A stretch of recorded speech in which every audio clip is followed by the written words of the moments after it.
Hello, welcome everybody to another edition of Sweet Chain Live. It's Thursday, it's 9 o'clock. We've got a great show on for you today. This is episode 3. We've made it this far. I mean, and the feedback so far has been great.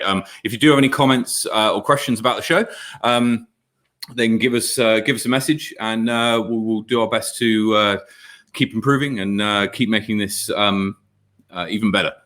We think we've got a great show for you this week. I'm going to go through some hot rounds in a second.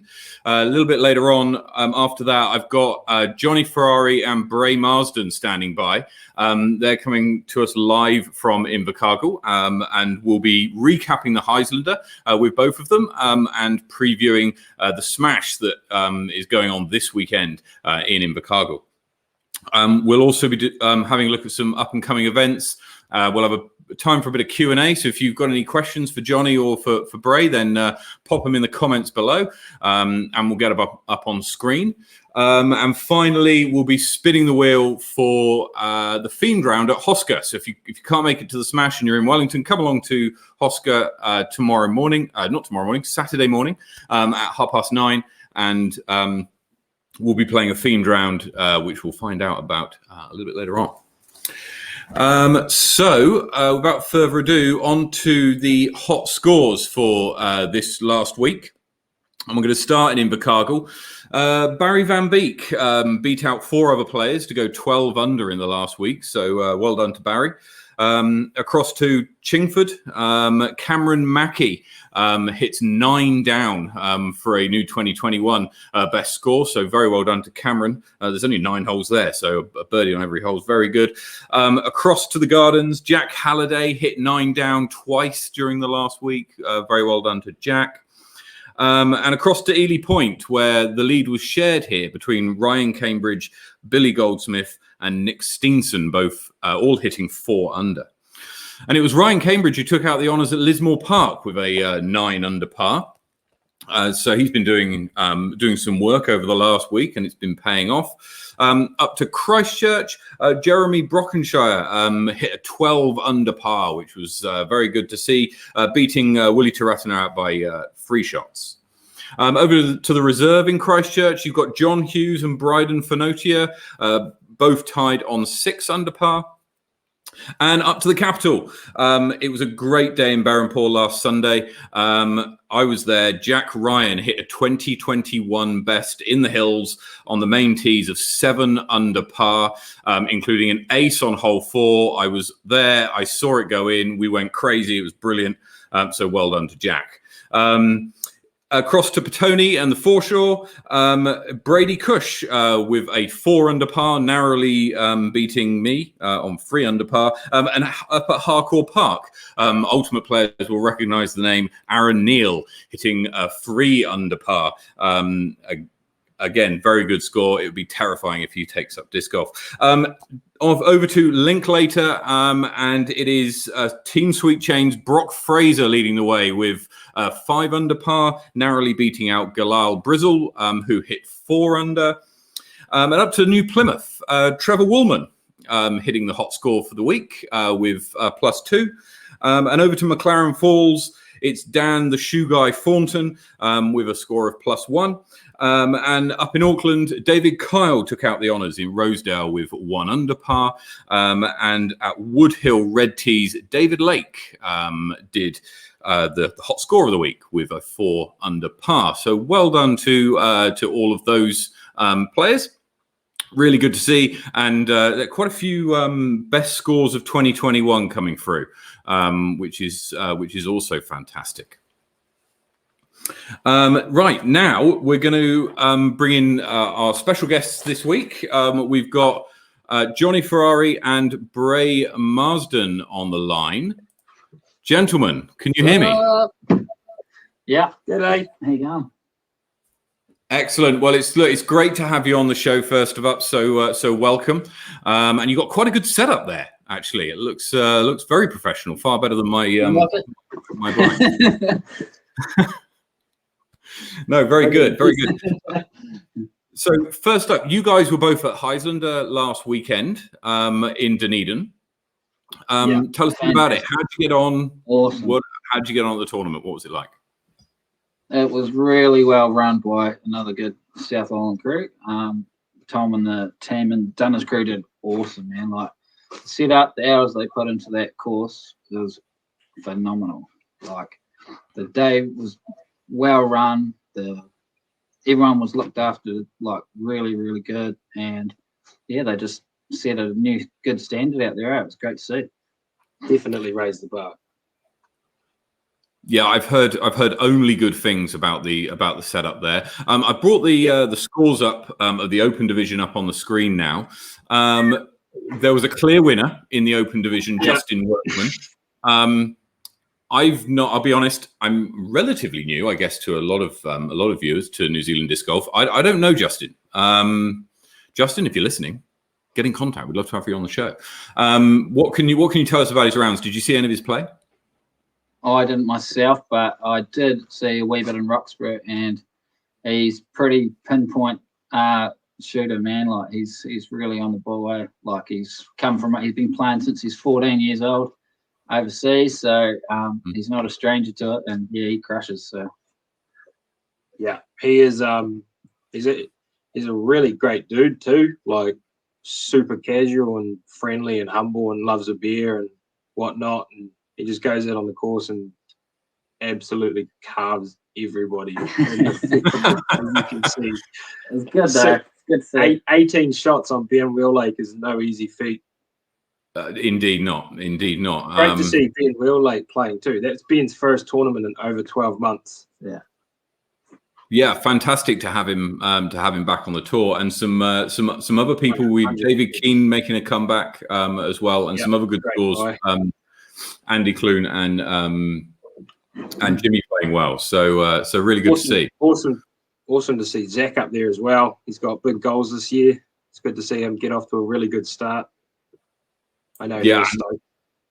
Two solid rated rounds as well. 260 rated rounds. Very, very good. Keep going down. We might be down there somewhere. Now we did preview the women's division as well, and when I had Brady on the show last week, we spoke about how close the battle would be, and it looks like that happened with a one-shot difference after the first round, and then only 5 shots difference in the second round.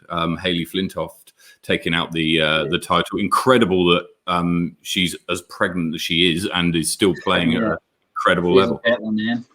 Yeah, I had to talk to Hayley after the round, and she said that it was tit for tat that entire second round, and there was only about 2 holes that actually separated them. And she said she really enjoyed that battle. Yeah. Wow. I mean, and it's battles like that. If you've ever had battles like that, I'm sure you'll agree they're the ones that really make the disc golf enjoyable for anybody watching, but also enjoyable for the people involved. 100%. Good stuff. Okay, so it's the Smash this week.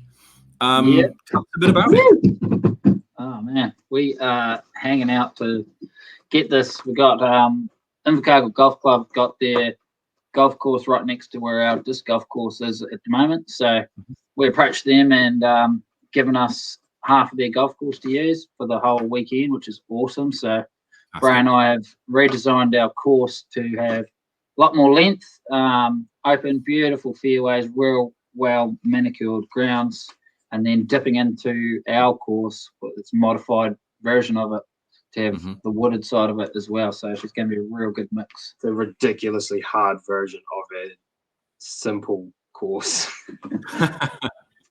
Yeah. Oh, that's great. It's good. Yeah, we want to add that championship caliber to a tournament. Yeah, fantastic. So fairly familiar for a lot of people in New Zealand who will have gone down to Invercargill, played at the Queen's Park course down there. And as you say, relatively simple. We see some low scores week in, week out. Great to hear that you've added a championship element to it and made ramped up the difficulty. Yeah, that was our base course to get all the families in there, and everyone into disc golf. Anyone can play. It's easy. So we always knew that, and then growing up from there. So that's what we're doing. Excellent. Now, if you sat there at home and you're thinking, "Oh, I quite fancy going to the Smash," and you haven't registered, well, tough, because it's sold out in how many days?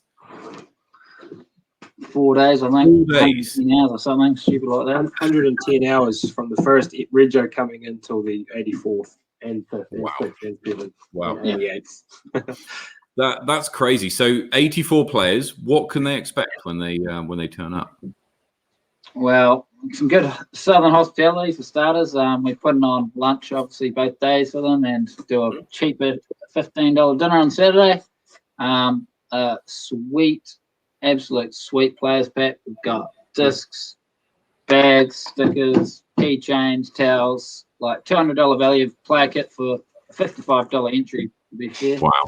And t-shirt like this one. And yeah, just we like to host, like, to make sure everyone's there, having a good time, enjoying themselves. Like, that's our main focus and just sort of turn the level up, make sure that the tournament and everything's run well, and everyone's having a good time, really. Sweet stamp. Like that a lot. Good stuff. Really looks like the players pack has gone all out. I mean, just half the stuff on the table there is incredible. So yeah, very good. We have these player packs for open division as well, because that's just the way we roll down here. Also, $1,500 cash prize pool to be split for the male and female pro opens. So that's very good. Yeah. Also backed by a whole lot of community sponsors, so they've really backed us in supporting us. We have over 20 local businesses probably sponsoring the tournament. Mm-hmm. Fantastic. Awesome. Fantastic. Yeah. So the 84 people who are competing, not only are you going to get a great experience at a brand new course with some tricky elements that's going to be testing, but in a familiar environment, you're going to get a sweet players pack. You're going to be hosted with, sounds like, some great southern hospitality and local business. It sounds like a great weekend. Hopefully we're bringing the weather this year. And the weather is supposed to be good. I've never had it. From what I've seen, it looks like it's going to be okay. So I wish you all the very best with the weather. I hope it pulls through for you. If you're not, 2 hours of sunshine. 2 hours. Well, let's hope for a little bit more than that. If you're not going to the Smash, how can you follow the action?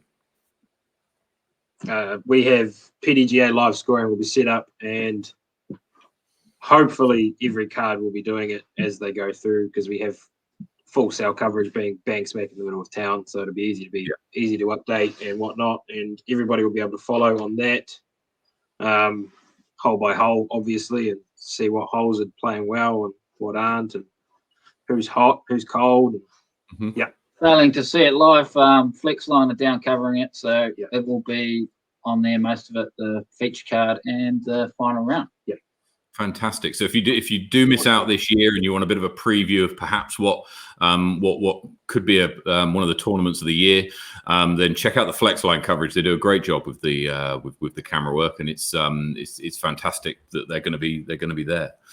I want to draw your attention to the competitive side of the tournament now. I've got a list up of the people who are entered. Where do you, if you were betting, where are you putting your money?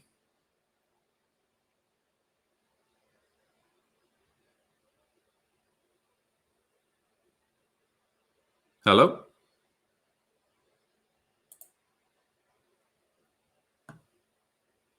Hello?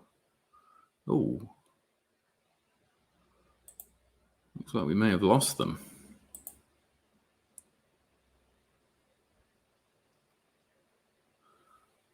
Okay. Well, we'll come back to Johnny and Bray if we can get them back on the line, because I do want to talk to them about some of the other aspects of the tournament, and also I do want to know a little bit more about their own personal goals for the coming year. Looking at the the list of players that are playing this weekend. Mikey Yu, a little bit of a slower start at Dunedin to the year, but we can expect him to be fighting. Johnny Ferrari on a course that he looks like he's co-designed is obviously going to be doing very well. And I would also expect our regulars down in Invercargill to also play very well, perhaps on the holes that they do recognise and that they're a little bit more familiar with. Just going to see if we can get them back on the line now, and see if they're able to rejoin. So great players pack involved in the Southern Smash. I'm sure that if you've got anybody in your local town who's going along, they'll be sure to show it off, or to at least tell you about it when you see them next. Moving on, if you can't make the Smash this weekend, or you can't make it down to View, then, and you're in Wellington, then come along to Hoscar on Saturday morning. Hoscar is our monthly tournament hosted by Sweet Chain Music on the Petone foreshore, held every Saturday, first Saturday of every month. Sorry, and we've got a themed round which we're going to do the draw on shortly, and we also do a championship round as well. The weekend after that, on the 13th, again, if you're in Wellington, then is Heiser. The weekend after that is Rotorua. It's back to on the New Zealand Disc Golf Tour. You'll find Rotorua being played. I think there's still spaces left for that. So if you're able to make it along to that, then please do. And the weekend after that is Middle Earth Open, presented by Sweet Chain Music. That's the last weekend in February. There's still places available. If you want to get involved in that, then either flick us a message and we'll put you in contact with Brady, or email Brady directly. You can find him on Messenger, on Facebook, and on Instagram. If you flick him a quick message, and he'll be more than happy to take you through all of the details. Okay, right, we're going to now flick over to anybody who's been playing in Hoscar recently knows that we have our monthly themed round. We're going to do the draw for that now. It was a very fought after draw this time. You had a choice of putters only, bag swap, and 3 discs in order. And I'll run for a little bit more if that wins in a second. 3 discs in order was the most popular one by some distance, and then it was putters only, followed by bag swap. So we're going to go over and do a quick spin the wheel and see what's going to come up. Got all of the choices loaded here.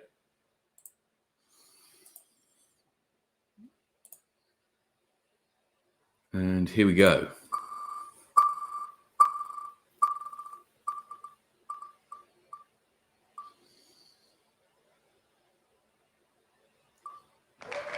Putters only is the winner. So this weekend, on Saturday morning, the first round of Hoscar will be putters only.